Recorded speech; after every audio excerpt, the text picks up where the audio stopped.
nobody talks about that part. That's the part people need to hear. I've never shared this publicly. The leaders are talking. The stories are real. Don't miss what everyone will be talking about. Today, we're talking about an industry that impacts every one of us, travel and tourism. Tourism is expected to contribute more than $12 trillion to the global economy this year and support nearly 376 million jobs worldwide. Here in South Florida, tourism fuels our economy, supports businesses of every size, and creates countless career opportunities. But the industry is also navigating major change: workforce shortages, shifting traveler expectations, new technologies, and the rapid rise of artificial intelligence, and transforming how we travel and how tourism businesses operate. Joining me today are three leaders with unique perspectives from hospitality, aviation, and travel services. Heiko DeBrucco, EVP of La Sola's Company and General Manager of the Riverside Hotel, Nacho Barbola, representing Delta Airlines, and Ina Lee, President of Travel Host of Greater Fort Lauderdale. Together, we'll explore the current state of tourism, the future of the workforce, and how technology may redefine the travel experience in the years ahead. Let's dive in. Well, thank you all for joining me this morning. I'm so thrilled to be with you all. I've known you all for a long, long time. I'd love to just set the stage before we dig into the workforce piece and the technology piece that we talked about and customer service and experience, and ask you all, what is the current state of tourism in South Florida? And what trends are you paying closest attention to in your area of tourism and travel? Heiko, let's start with you. Sure. I think 2026 has been off to a great start. The season was amazing. The good Lord sent lots of blizzards up north, which we love, and everybody was flocking down here. The Canadian business was a little soft during the winter season, right, for geopolitical reasons. But for all of us in the hotel industry, we did actually really, really well. And then we kicked off our summer season with IPW, where we had over 5,000 inbound travel professionals from 60 different countries here, which really gave us a nice little injection for our summer season and putting us on the global stage. And summer is roaring now. You know, it's all about getting folks out of the feeder markets from the airlines, and then also the drive-in market, right, through AAA and doing some marketing there. So we are off to a great start. And our cruise, I mean, our port is growing, right? So also our cruise industry. Right? Yeah. And that's wonderful to hear, because summer has always been a really slow time for us. This was the first time that they did the IPW, wasn't it? Here in Yes, Fort it Lauderdale? was. And so, and it was a major step forward for our destination, because we had all of these people coming from around the world. Many of them had never been here before. Many of them had actually never seen an ocean before. We take it for granted living here, right? But you also had 600 international journalists. Wow. And everyone had a great experience. But the other thing that impressed me a lot, first of all, we got to showcase our new $1.2 billion convention center expansion, the Omni Hotel, and 19 host hotels took care of our guests. But there was such an aura of people excited. You know, the volunteers, we had hundreds of volunteers that were trained, but it brought the whole community together, and something I've never seen like that before. Wow. So, and obviously it's great for future business with IPW. These are people that booked for years in advance. So it wasn't just the economic impact they had while they were here, but the future of these people booking travel into this destination, all of South Florida, but let's say Greater Fort Lauderdale, that's, for years to come. So it was really great. And now we've got the World Cup. And, that again, so we have two major global events happening in South Florida. Yeah. And I think the World Cup, although it's bringing a lot of headlines and stuff, it's a little softer than people expected for geopolitical reasons. Right. But I think people that are coming here, what they're saying, they love the people they're meeting. It really has changed their opinion, based on headlines in their countries about how friendly we are. And what I've always said is we welcome our visitors with open arms, right? Yeah. And don't complain about traffic. There's no other place like that. Yeah. I have to agree to that. I think from an aviation standpoint, demand is very strong. Here at Delta, we continue to connect people globally around the world. Here in South Florida, we continue to invest in new destinations, adding Austin, more frequencies to LA.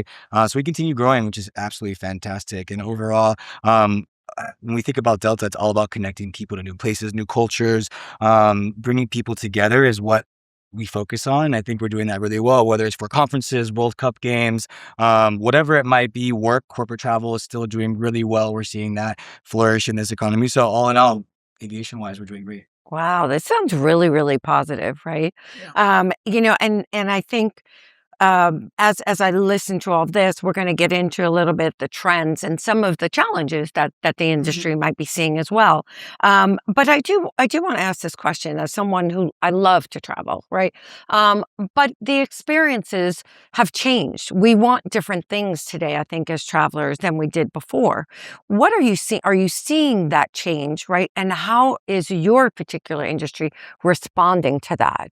Yeah, I think from a Delta perspective, travel isn't just getting from point A to point B. Travel has become a lifestyle journey. It's all about what travelers want when they travel. At Delta, we're a premium brand, and we have value in that. We want to make sure when guests travel on Delta or our joint venture partners are coming in, it's a stress-free, reliable, premium experience that starts anywhere from them booking on our Fly Delta app to checking in at the airport, greeted by our customer service agents with a smile, going through, walking into our Sky Clubs, newly renovated, modernized. Our new Delta One Sky Club is absolutely fantastic. I know. I tried it out. It is. There's no other lounge like that in the ecosystem. And then an onboard experience. We're investing in new fleet, new aircraft, Wow. new onboard experience, more premium cabins. I think back in the day, we were focused on having more economy cabins. Now people want premium. They want to pay that extra dollar to have an experience that they're going to enjoy.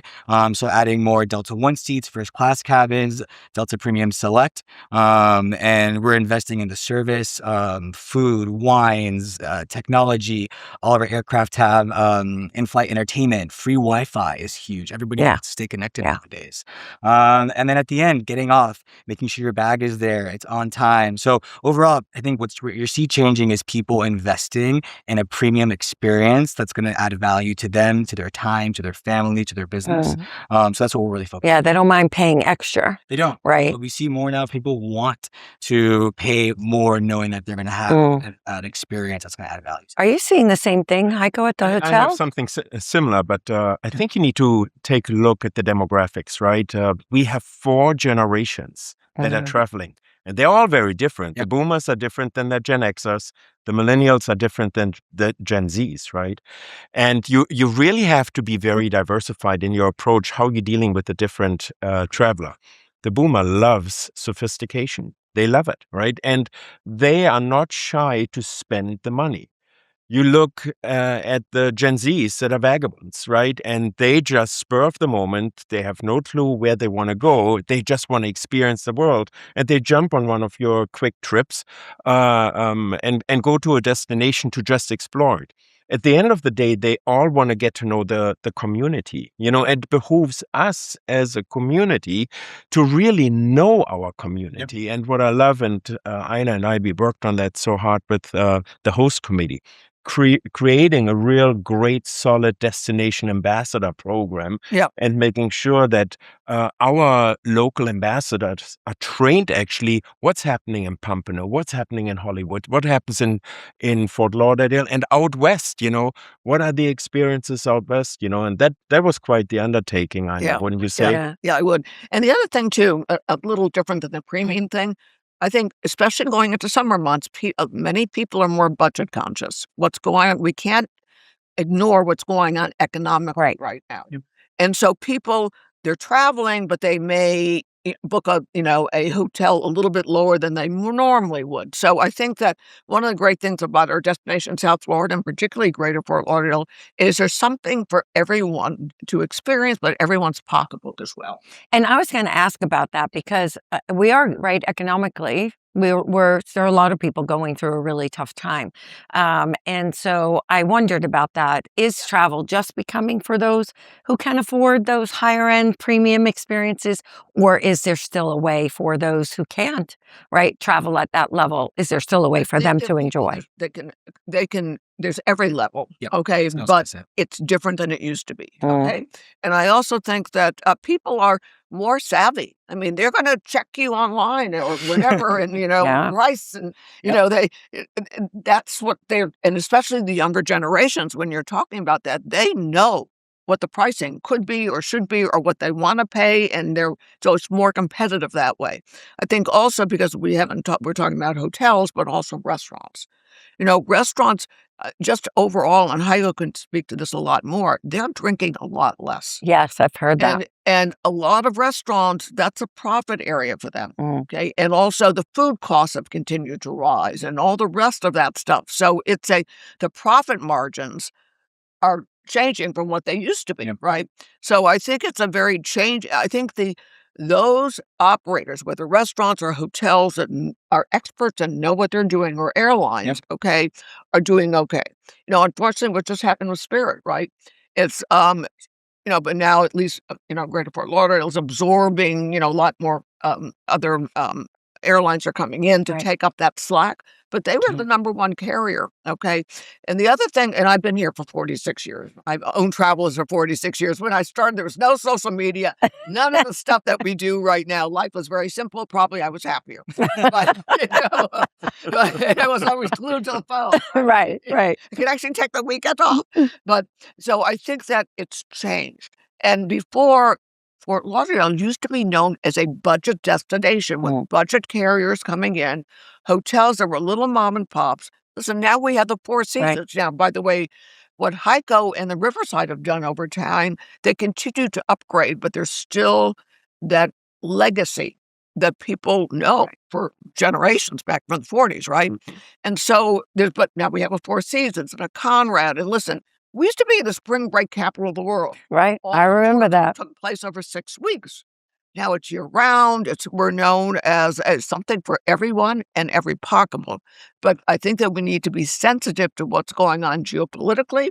I know a lot of marketing is shifted over to domestic versus international for obvious reasons, but also it's changed, and going after more different theater markets than we might have used to go after, right? So it's a changing landscape, but we're no longer known as a budget destination, both with flights coming in, but also the level of hotels out there. So I think that those people that relied on that, very affordable, it's not the same. Not the same. Yeah. But you have to think about it. Our industry is very resilient. Yeah. Number one, right? When there's an economic downturn, but then when there are geopolitical issues, what have you, we pivot and shift real fast. We probably learned it from the airlines. When it comes to revenue management and seeing where the business is coming from, the same is with the hospitality industry. We learn from your industry, right? And you end up working together in order to make this happen. But we saw the shift that the international travel was going to be down. We saw the shift that Europe was going to be down during the summer season, right? So what did we do all in our industry? We started shifting our marketing efforts more to the national and domestic traveler and started focusing on them. And it's a different budget at that particular point, right? And so you just you pivot and shift and make it happen and start working on it in order to still sustain and be comfortable in running a good business out there. Yeah, and you both touched a little bit on marketing, and I was going to go down that road. It's something I absolutely love it. I came from the advertising industry before being in nonprofit. How has that shifted? And I have to say publicly and give her kudos.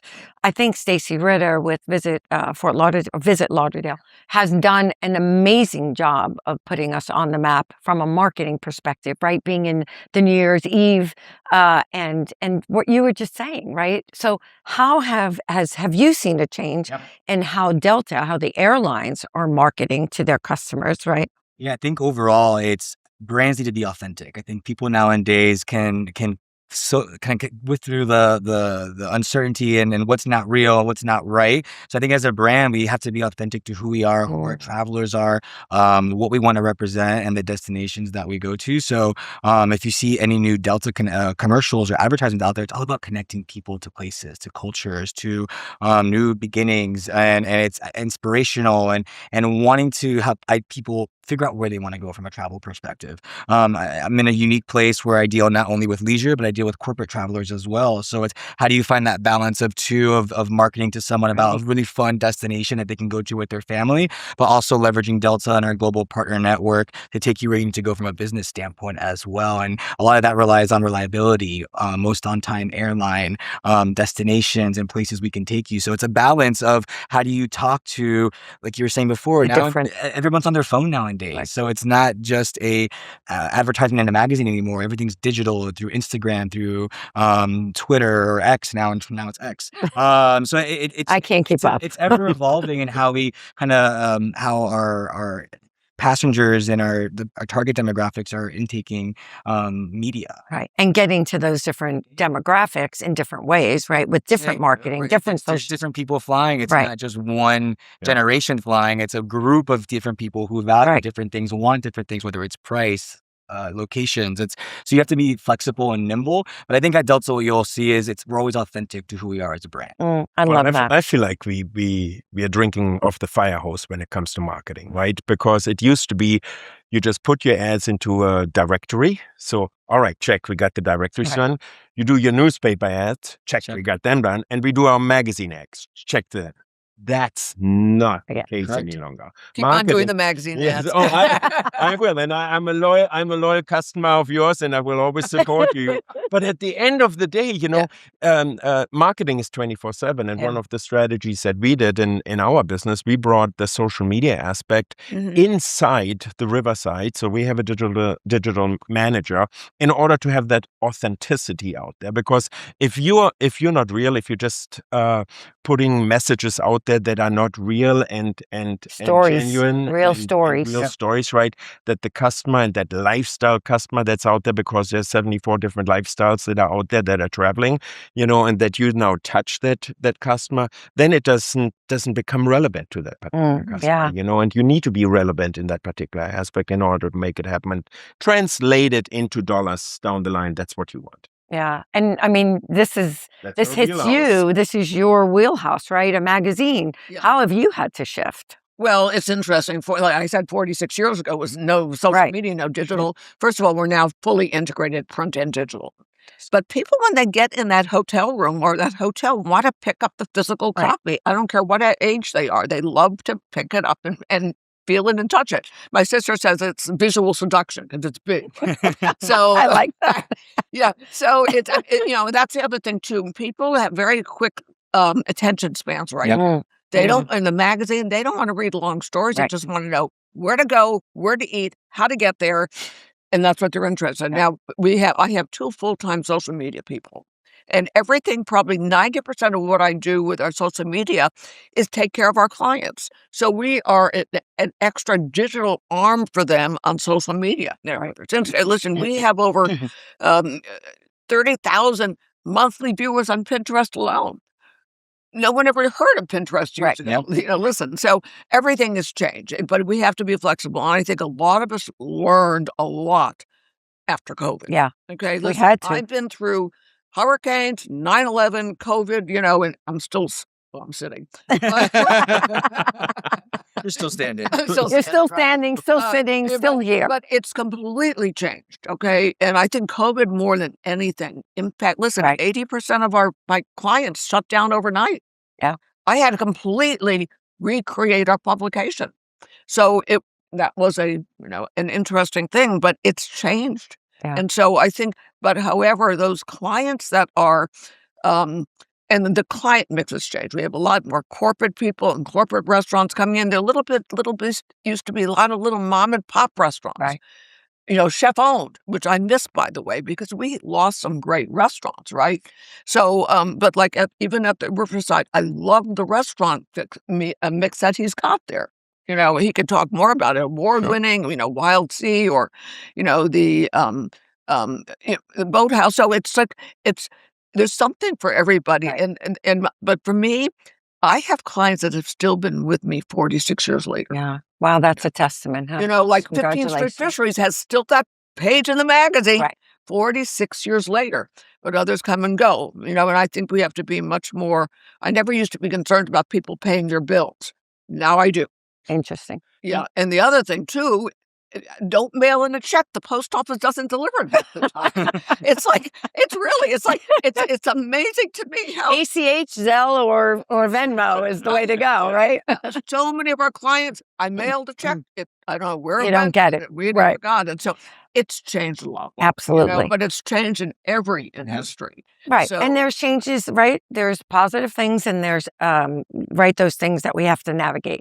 I want to shift gears a little bit because I did read recently about several closings of restaurants particularly on Las Olas. But then there are all these new restaurants coming as well, right? So you can see how it's not that restaurants are going away, but it's shifting, right? The focus of the restaurants, the themes of the restaurants, to your point, corporate or right, small. But one of the things that I hear so often in the hospitality and tourism field is workforce challenges. And of course, this is what we do, right? JA is all about preparing young people for careers. I would love to hear generational, right? You've got 4 generations now in the workforce as well. Talk to us a little bit about, I want our audience to hear, what are some of the challenges you're facing, particularly, right, specifically in this industry? Well, I mean, first of all, if you don't have a company culture, you will suffer in the workforce. Folks want to have a sense of place when they join a company, and they want to be valued, right? And if you think that you can put profits over people, you will lose, right? At the end of the day is embracing your people, embracing your staff, and see them as the most important investment that you have as a company. It's nice to have airplanes. It's nice to have a marketing company with all the bells and whistles. It's nice to have restaurants and the bricks and mortars that is out there. But that's not what's bringing your business alive. And when you think about hospitality, hospitality is in every business. So this comment that I'm having is not going out to the tourism and the hospitality industry. It goes to every industry, because hospitality is in every industry, even though that AI is going to make us more efficient out there. It's not going to replace the folks that we have in order to create that magic, that mojo for the experiences that they have. Right. When they walk up to that desk, Yeah. they want a human being smiling at them, Yeah. right? And Not think something about it, in what AI. we did, after the pandemic. We all selected to surround ourselves with more A players than B or C players on our teams, right? Because we know that an A player can do the same job as 2 C players. And that is important. You want to keep and hold on to the best of the best that you have and make them truly fall in love with you, so that there's no reason for them to love. And look, for my hotel, having under 30% turnover with 5 restaurants, that's a very low number. And Yeah. that just speaks much to our culture. Are you seeing a difference in the younger generation Yes, in the I do. workforce? So, Because everybody talks about that. I think it's across the board, but I'm it's curious. across the board, but I do want to say something. I'm a little unique in that way. My staff, and I think there are 8 of them. My sister's worked with me for 39 years. We've never had a fight. My CFO has been with me for 22 years. My managing editor for 31 years. So I'm very rare that way. My art director for 12 years. So, but there's a huge amount of turnover. Where I see it a lot is the younger generation is very much competitive. If they can get a couple more dollars moving somewhere else, they'll do that. And so that Heiko has been a genius at the Riverside, in my opinion, of creating that culture. A lot of hotels do not. And they're not putting that same emphasis on it. So a director of sales and marketing, they're here 1 week, and then 3 months later, that are a different property and a different property. So and then there's a huge, let's be straight about it, there's an affordability crisis down here. Yeah. So no matter how much you pay somebody, Right. where are they going to live? And I know that's a challenge, not just for, minimum wage people. I'm talking for management people.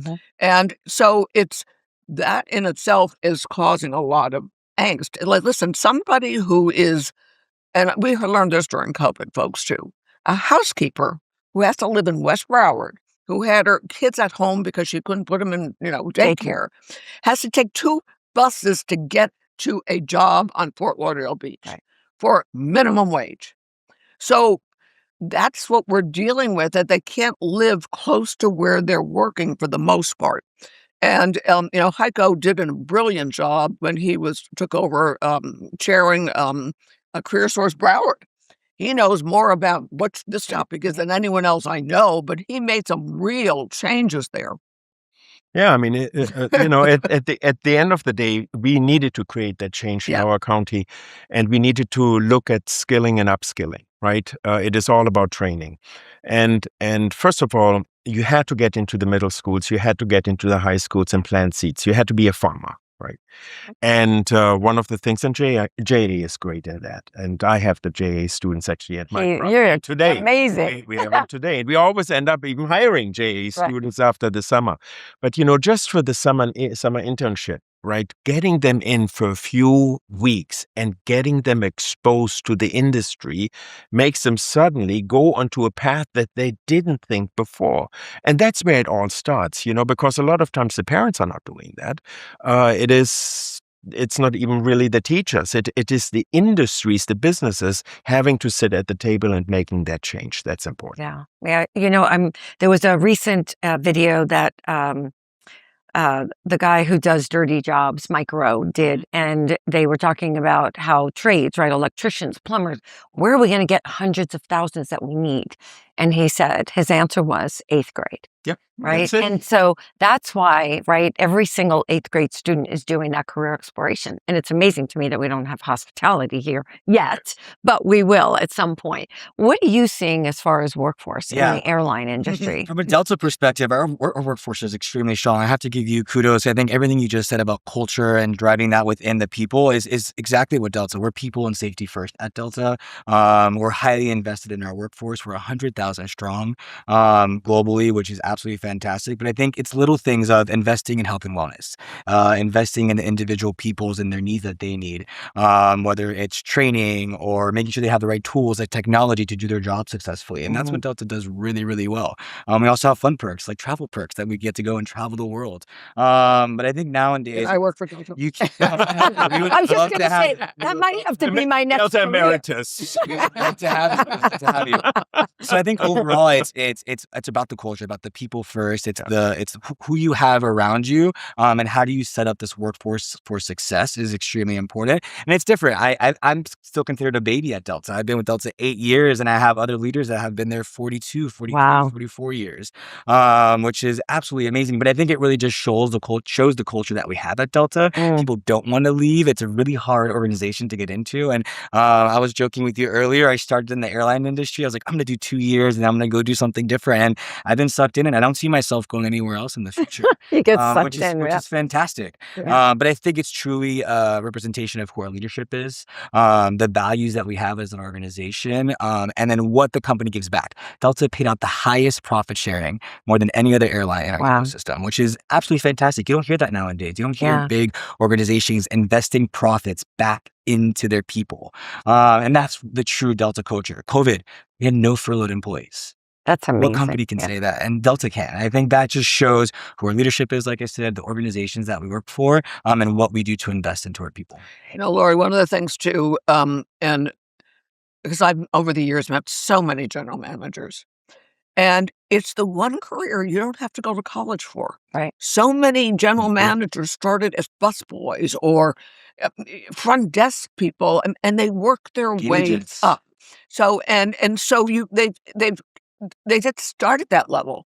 So, when you're talking about younger people, that the career can be for years and years and years and years, and they don't have to get higher. Nothing wrong with higher education, but they don't have to do that to get into this industry. And Einar, you cannot imagine, we see it, and we expose them to every career, right? No matter what the schooling, level of schooling, all of the different careers.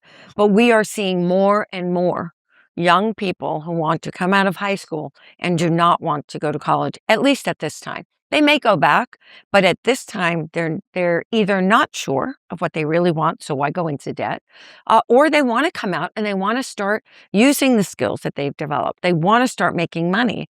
And so I would love to ask for those young people who don't choose to go on to college, but how do we continue to excite them about the hospitality, tourism, travel industry? And what would you say, is the one skill that we, JA, Career Source, what is the one skill we need to make sure they have in order to be successful in the industry? Yeah, for me, it's number one. You see in higher education how they're changing their formats, right? They're going into shorter certifications versus the 4-year plan, right? And suddenly, let's get them just acclimated in a 1-year program and see whether they are getting excited about that particular aspect. For our industry, it's really a personality type of attitude that you need to have, right? Because personality is everything. And when it comes to soft skills, all the hard skills we can teach, right?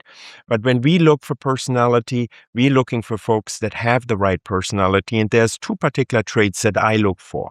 Number one, you have to be process oriented. Our business is on the plate, off the plate, done, right? It's a 24-hour business. It never stops. You cannot be a procrastinator. You cannot just sit there and let me think how the chips will fall, because the plane will leave, it will leave in front. There is the time scale. So that skill is going to be very important. And I think you need to have also really a sense of formality. You need to be able to organize and sort things, right? Because in our business, you deal with a curveball that's coming your way every single day, multiple times, And if you have the skill set that you can think off your feet and just deal with those situations that are coming your ways, if you have just those 2 traits, right? Sense of urgency, getting things on the plate, off the plate, and have a sense of formality that you now know when that curveball is coming, how you're going to deal with it. Those 2 ingredients and fostering them and investing in those particular traits, that's going to be very important for us. I also think integrity. So, and when I mean integrity, I mean about workability. Be on time, do what you're supposed to do when you said you would do, when you would do it. And if not, let that person know in advance so that person who's over you is not sitting there. You don't come in the last minute and say, oh, by the way, I couldn't get the job done because whatever. No, you need to let them know. So I think that that's a ground level that every person and certainly someone in school needs to know. It's just do what you say you're going to do, because that's workability. So I think that's a ground. Accountability, right? Being accountable for what you're supposed to do. And anything different? No, it's a perseverance. I think it's the hospitality, the travel, the tourism industry is an ever-changing industry. So you need to be able to kind of roll with the punches and flow and be optimistic yet strategic and understanding the market and how to kind of go through life and go through that. And I'd say a team player. I think no matter what you do in the tourism, aviation, hospitality industry, you're not working alone. You're working with a group of individuals for the success of the business, for the success of the market. So being able to come to work on time and to show up, but also be able to work with a group of individuals and be able to work with customers, I think is extremely important. Yeah, customer service across everything. I think our number one value is deliver the wow, right? So it's all about that. Final words before we close out. I'm going to start with Ina. I love tourists. So, for us, listen, we're here because people like to travel. And so I think we need to take care of our visitors with open arms. We need to welcome them. Listen, they're here to have a great time. They may not know where they're going and don't get mad at them in traffic, but they are our number one industry, folks. So we need to protect them. We need to cherish them. We need to, and the other thing too, I love the hotel managers and everyone I've worked with over the years. They work so well together, even though they may be in competition. You would never know it. They care. I mean, it's what other industry you can go into that people actually care about. Not other industries, but in our industry, for sure. They care about each other. They're smiling, they're welcoming, and they work really well together. So I just love what I do. I can tell. Yeah. Yeah, I say the same. I get to work for the best company in the world, and I have the best team. I think overall, the travel industry is so much fun. I think every day is a new adventure. Whether I'm sitting behind my computer desk or I'm flying on a Delta jet somewhere in the world, I get to experience new adventures, new destinations, new cultures, new people. How many people can say that they get to do that for their job? Yeah. I think my nieces are growing up. My oldest is 14 now, and she's like, "You have the coolest job. What do you do?" And it's like, I get to travel. And I think that is, for me, what excites me the most. And as we look towards the future, I think hospitality, tourism, travel is always going to be there. It's going to change. It's going to evolve. It's going to get better. But I don't see it going anywhere. So Yeah. I agree. It's definitely not going anywhere. Heiko. Lori, for me, buckle down. Because Greater Fort Lauderdale is going to go through a tremendous amount of change. When I look at the tremendous amount of change that we have at the airport, FLL, the expansion and the master plan that is being put in place, and potentially even getting an airport hotel there and improving the parking situation, it's going to be monumental. The people mover that is really going to start taking people from the airport to the cruise port to the convention center is just going to be It's going to be a game changer. It's going to be a game changer. The addition of the Omni and the expansion of the convention center will change the demographics and the segmentations of our business. We're going to have blue chip companies coming here, massive healthcare conventions coming here. It's a whole different level, a higher level of customer that we're going to see coming into our destination. And, when you take a look at the two seasonalities that we have, winter and summer, you will see in the near future, summer will be roaring, so that we actually have a winter season where maybe the rates will be higher. But then when you look at the summer season, we will have a collaborative spirit with, for example, the airlines, with the cruise lines, in order to really grow that summer business even stronger than ever. So buckle down, hang on to this ride. It's going to be awesome. It's exciting. It is exciting. Well, I have been here in Fort Lauderdale now longer than I was in New York, so I'm not putting years on that because I don't want anybody to figure it out. But I love it. So I have a love of C words. I actually wrote a book, which is in publishing right now, and it's all about C words. And I heard so many of them today, which is unusual, right? When I do these podcasts, I heard culture. I heard care. I heard community. I heard customer, right? Focus, customer service. So many of those C words that are so important to this industry and to the future. I want to just say thank you so much for sharing where we've come from, where we're going, where we are today, where we're going to in this industry. I'm excited. I'm excited for our young people. I think this is an industry that they can really enjoy, to your point, right? This is a fun industry. I worked in a hotel just for a short time, for about a year, and then got pregnant and had my son.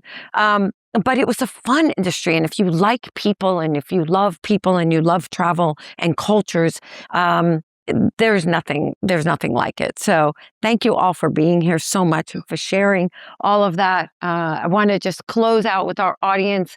As we wrap up today's conversation, one thing is clear. Travel and tourism are about much more than destinations.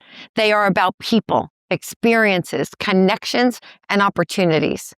The industry is evolving rapidly, from changing traveler expectations and workforce challenges to the growing impact of technology and artificial intelligence. But what remains constant is the human desire to explore, discover, and connect. Thank you to our guests for joining us today and for sharing your insights and perspectives on where tourism is today and where it's headed tomorrow. The boldest thing any of us can do is to be honest about the journey. Thank you for listening. Until next time, this is Bold Exchange. Bold Exchange is a production of Junior Achievement of South Florida. Subscribe wherever you listen so you never miss a conversation. Follow us on social at JA South Florida and visit jasouthflorida.org to learn more. Got a bold story? Reach out. We want to hear it.